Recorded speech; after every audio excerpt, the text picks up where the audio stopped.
When it was planned 100th anniversary of the birth of Tadeusz Kantor, there was some proposal from the Instytut Mickiewicza in Warsaw that maybe it would be possible to somehow cooperate with some theatres to make performances who are based on the work of Tadeusz Kantor.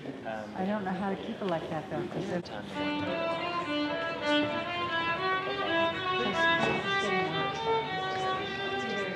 Where everything loses its appointed meaning, gets mixed up, scattered, exploded in this place of not too good a reputation.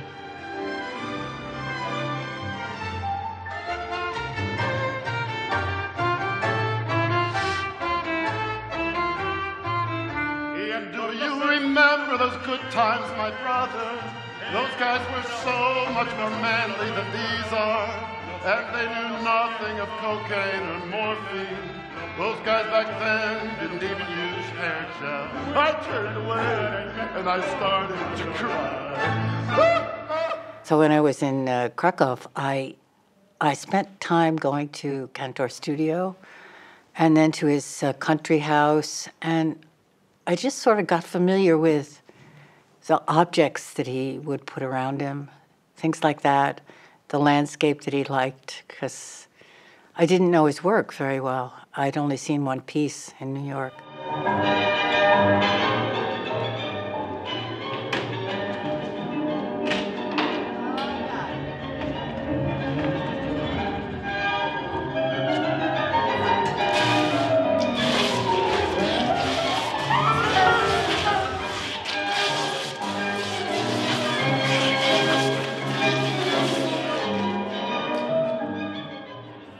A gaping, grave-like void.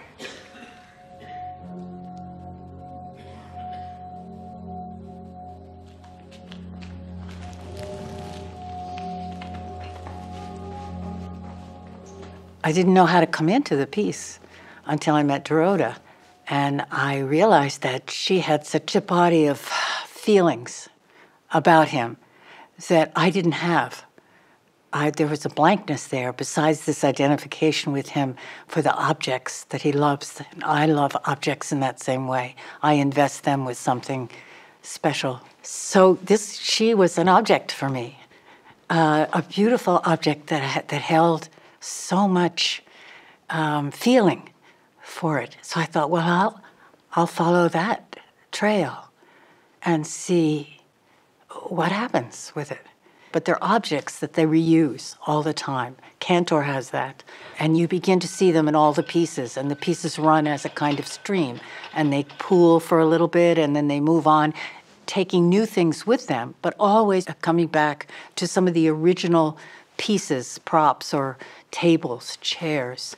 For Kantor, he built a lot of his props. For me, I have the same chair, the pink chair, and it's come through in and out of all my pieces.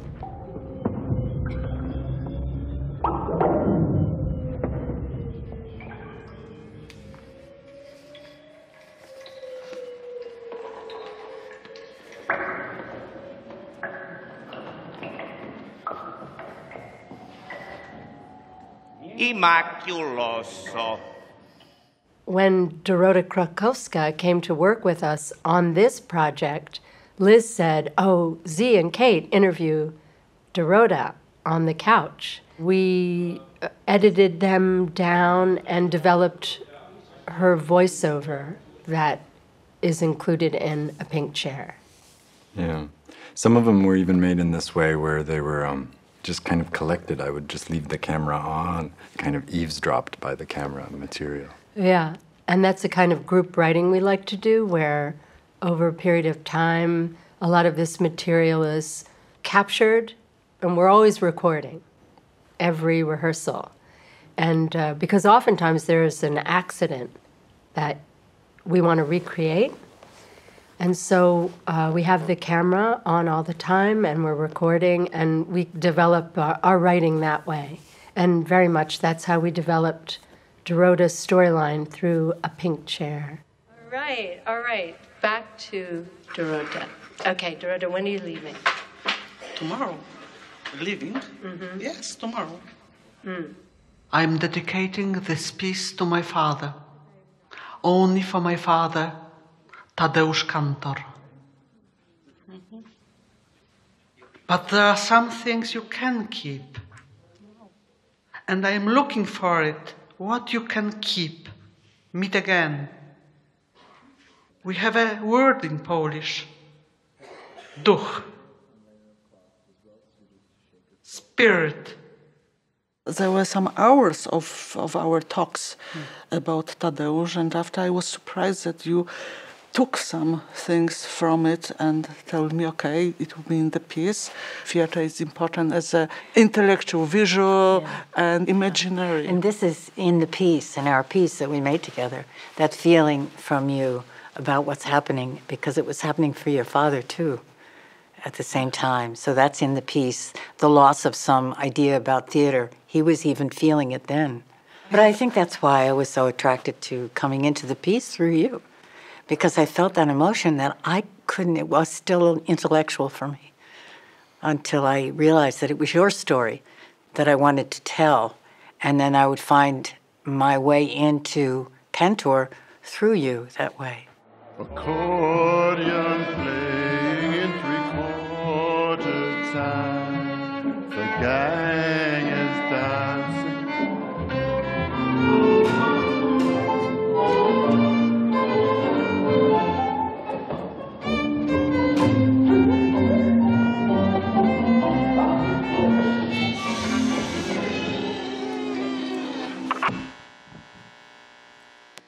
Okay, this is good. So let me explain. Do you have your in-ear? No. Hey guys, can we Somewhere here. could we get Is this one? Hey, Katie, it's And zoomed in on it? Yes, these guys. Aaron Darling? We're having some technical difficulties.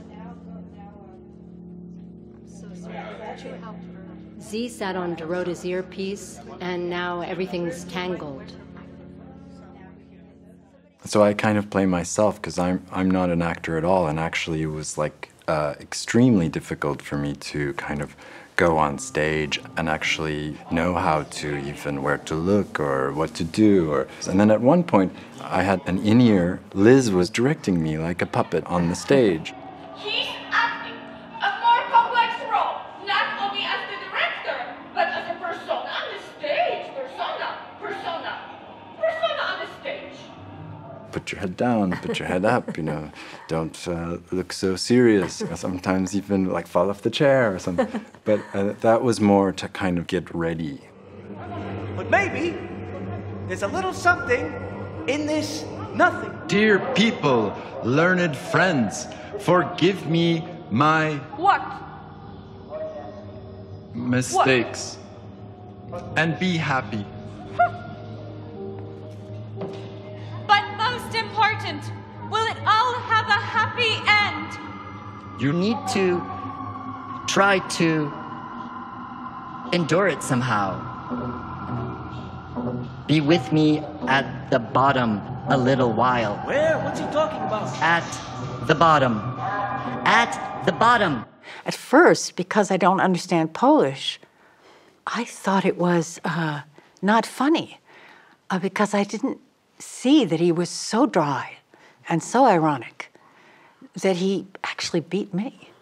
So I think I came into it thinking our performers would pick one of his performers to just channel and try to watch the person that you are working from on the television, and you try to fill yourself with that person and be almost a shadow or a ghost of that person until you become a whole person and the other is a ghost.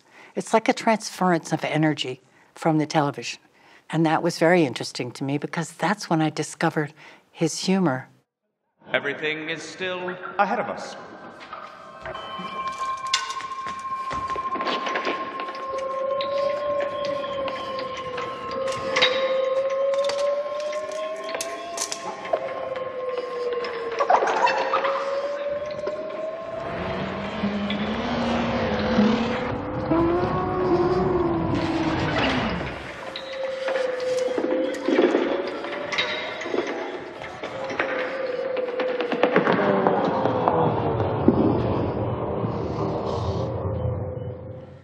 We work from that as an urtext, basically, that film, along with interviews and a lot of music from the piece, because in that piece he has many anthems and religious songs, which we also translated, and we sing all of those songs.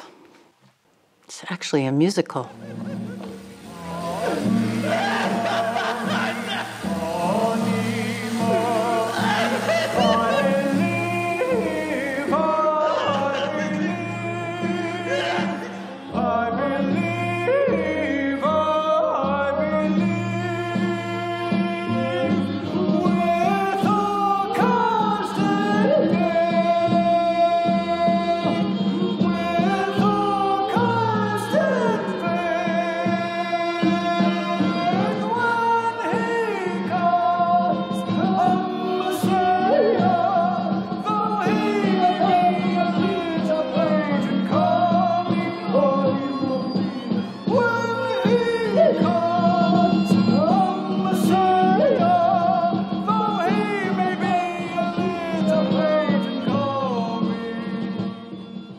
The primary source, in addition to the Dorota story, is this film of I Shall Never Return.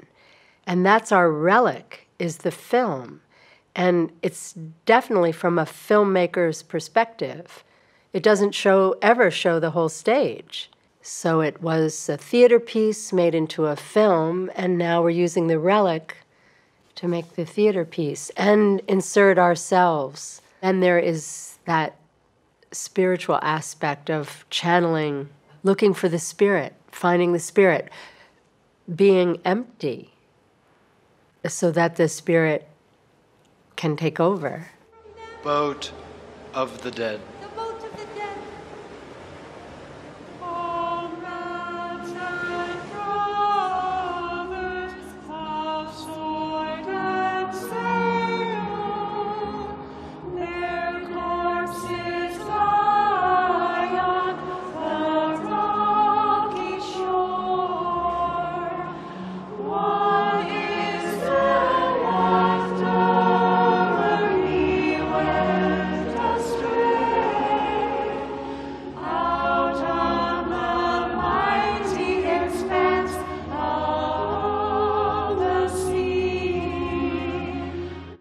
I'm so delighted to be in the museum because I was a visual artist before, which is another connection with Kantor as well.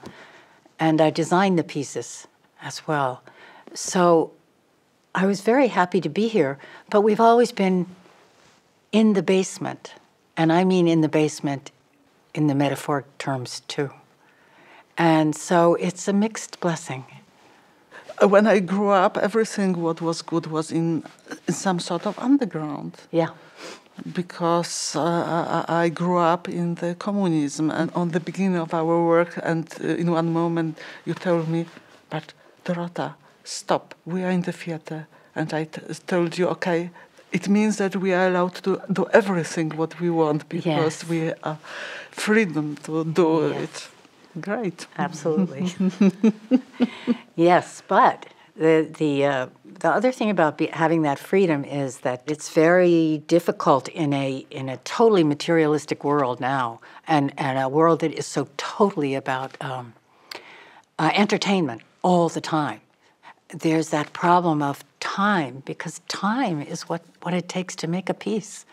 And because you have to have something immediately, it's much more difficult to make something that has more reverberation than like that.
Dans ce moment, quand tout le monde pensait dans l'art, dans l'Europe, que l'œuvre ouverte, c'est l'avenir de l'art selon les idées des constructivistes, j'ai aperçu qu'il faut faire quelque chose au contraire. C'est-à-dire, l'œuvre d'art doit être fermée. Et j'ai dit, l'œuvre d'art doit être fermée pour toujours. Inaccessible pour le public.